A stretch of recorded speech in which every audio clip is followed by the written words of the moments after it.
আহ, আসসালামু আলাইকুম। কেমন আছেন? আলহামদুলিল্লাহ। তা বস, এখন আমি আপনাকে একটা আজকে, যেহেতু আজকে প্রথম, তো প্রাথমিক পর্যায়ে আহ, যারা সেলসে নতুন হুম। ঢুকতে চাচ্ছে, তো আপনি তাদের বিষয়ে কিছু বলুন।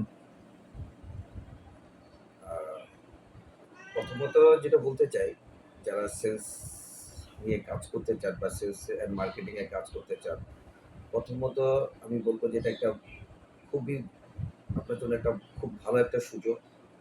কারণ এটা একটা এন্ট্রি পয়েন্ট থেকে যদি শুরু করেন, এখান থেকে আপনি অনেক উপরে ওঠার একটা ব্যবস্থা আছে। যদি আপনি একজন সেলস থেকে শুরু করেন এবং ঠিকমতোভাবে কাজ করতে পারেন, এবং আপনার যদি ভ্যালুটা ক্রিয়েট করে রাখার একটা সুযোগ আছে। সবচেয়ে বড় বিষয় হচ্ছে একজন সেলসম্যান নিজে একজন অ্যাম্বাসেডর হিসেবে নিজেকে তৈরি করতে পারে।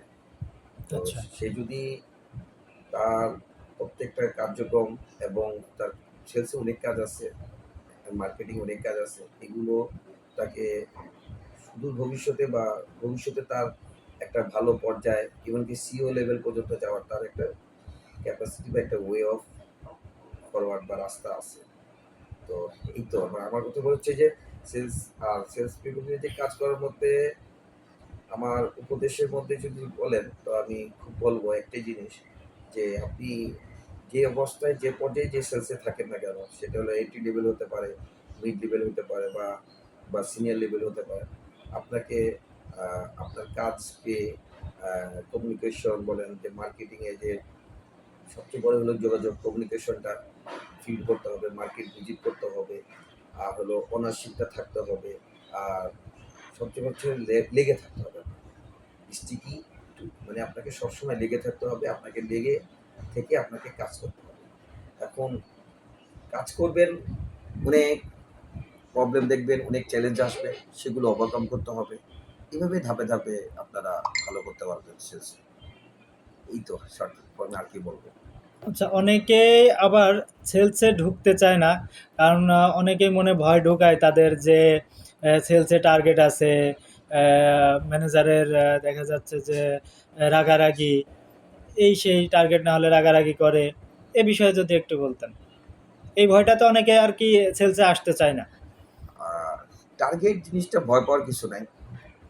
ফিয়ারকে মানে ভয়কে জয় করার বিষয়, টার্গেটটা তো আপনার সব জায়গায় আছে। আপনি যখন জন্ম নিয়েছেন, তারপর থেকেই কিন্তু আপনার লাইফে একটা টার্গেট চলে আসছে। আপনি বড় হবেন, পড়াশোনা করতেছেন, বড় হয়ে হয়তো ভালো একটা জব করবেন। হ্যাঁ, মানুষের জন্ম নিচ্ছি, আমাদের তো টার্গেট থাকবে। তো আমার কথা এখানে একটাই কথা, উপরে আল্লাহ নিচে টার্গেট। তো এই যে উপরে আল্লাহ নিচে টার্গেট আপনার থাকবে, আপনি যে কর্মই থাকেন না কেন, সেলসে জব করেন না অন্য যে কোনো জব করেন, সেখানে আপনার টার্গেট থাকতে হবে। আপনার তো লাইফেও কেরিয়ারে একটা টার্গেট আছে। তো মানুষের জীবনের সাথে তো টার্গেট একটা অতপ্রতভাবে জড়িত। সেখানে আপনি সেখানে আপনি টার্গেটকে ভয় পেলে হবে না। টার্গেট থাকবে। টার্গেট আপনাকে সব কাজে করতে হবে। কারণ টার্গেট ছাড়া তো আপনি আগাতে পারবেন না। আপনার টার্গেট তো শুধু এটা না, এটা পরিকল্পনা। তো একটা ব্যবসায়ীও কিন্তু মনে করেন যে বিজনেস করে, তারও কিন্তু নিজস্ব টার্গেট আছে। সে যখন টার্গেট করে, তো ১ম এ সে নিজে যেভাবে টার্গেটটা নেয়, তার একটা মাসে খরচ ধরেন ৳১,০০,০০০। তো ৳১,০০,০০০ প্রোডাক্ট হলে তার খরচ যদি যায় পুরা মাসে, তো ৳১,০০,০০০ যদি আপনি মনে করেন, তার যদি প্রতি প্রোডাক্টে যদি ধরেন ৳৫০ করে মার্জিন থাকে, তাহলেও তাকে কিন্তু ২,০০০ এর মতো প্রোডাক্টটা বিক্রি করতে হবে। নাহলে তার এই যে খরচটা, তার ব্যবসা পরিচালনার যে খরচটা, সেটা কিন্তু হয়ে আসবে না।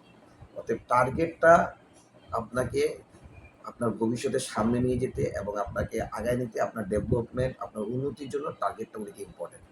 আর সেলস অ্যান্ড মার্কেটিং আপনি যদি প্রথম থেকেই জয়েন করেন, যেহেতু আপনি শুরুতে শুরু করেন, সেক্ষেত্রে আপনার কাছে যখন এই টার্গেট জিনিসটা আসবে, এটাকে যদি আপনি যতটা সুন্দর ভালোভাবে গ্রহণ করতে পারবেন, আপনার জীবনটা আরও সুন্দর হবে। অর্থাৎ টার্গেটকে ভয় পাওয়ার বা কিছু পাওয়ার বিষয় নয়। টার্গেট তো টার্গেট। টার্গেট সবার জীবনে থাকতে হবে। সবাইকে ভালো টার্গেট নিতে হবে এবং সবসময় টার্গেটের বেশি করার চেষ্টা করতে হবে। ধন্যবাদ। আরেকটা বিষয় সেটা হচ্ছে যে এই টার্গেটটা, কারণ তাকে তো প্রথম পর্যায়ে এসে সে জয়েন করলো, জয়েন করার সাথে সাথে দেখা যাচ্ছে যে তাকে মার্কেটে ছেড়ে দেবে না, কিংবা বলবে না যে আজকে আপনার এত টাকা টার্গেট, আপনি যান মার্কেটে চলেন। এটা এটা তো হয় না, না? না, টার্গেট তো যখন একটা টার্গেট সেটিং, একটা ম্যানেজমেন্ট বলেন, একটা কোম্পানি বলেন, সবারই নিজেরই একটা টার্গেট থাকে। আমি বলছি যারা নতুন, হ্যাঁ। দেখা যাচ্ছে যে আজকে জয়েন করলো, এখন আজকে তো তাকে তো একটা প্রপারলি গাইডলাইন দিয়ে তারপরে তাকে তার কাজটা শিখায়ে, মানে ১ মাস কিংবা অনেক জায়গায় ৩ মাস এরকম ট্রেনিং করায়, হ্যাঁ, তাই না? হ্যাঁ। ট্রেনিং করানো, তাকে তার কাজটা টোটাল বুঝায় দেবার পরে না তাকে একা একা ফিল্ডে ছাড়বে। এখন একটা কোম্পানি যখন একটা নতুন এমপ্লয়িকে নিয়োগ দেয়, ফ্রেশার, যে একেবারে এর আগে কোথাও জব করেনি, আমি সেই হিসেবে বলি, তো সে জয়েন করার পর তো কোম্পানি তাকে দিয়ে কেন নিছে? তাকে তো কোম্পানি তার যে ব্যবসার যে উদ্দেশ্য, যে টার্গেট, যে লক্ষ্য, সেটা পৌঁছানোর সহযোগিতার জন্যই তো নেওয়া হয়েছে। এখন সে যখন জয়েন করছে, তো তাকে তো প্রিপেয়ার রেডি করেই দিবে। খালি হাতে তো যুদ্ধে নামাবে না। না। সেলস তো একটা যুদ্ধ। হুম।